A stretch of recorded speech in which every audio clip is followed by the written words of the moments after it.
எல்லாவற்றையும் இழந்தான். ஆனால் அவன் வீட்டை விட்டு போனான். ஆபா, அப்பா, என்னால் இனியும் உங்களுடன் இருக்க முடியாது. நம் சொத்தில் எனக்கு உரிய பங்கு இப்போது எனக்கு பிரித்து போவான். கேட்டது ஒரு பங்கு.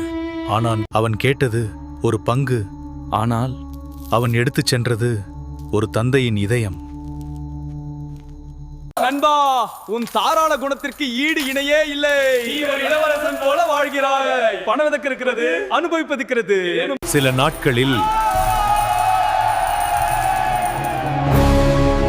அவன் எல்லாவற்றையும் வீணாக்கினான்.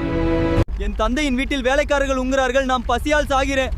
பன்றிகள் உண்ணும் இந்த தவிட்டியாவது தர மறுக்கிறார்களே. நான் செய்த தவறுக்கு இதுதான் தண்டனையோ? அவன் திரும்ப முடிவு செய்தான். அப்பா, நான் பாவம் செய்தேன். ஆனால் தந்தை அவனை தள்ளவில்லை, அவனை தழுவினார்.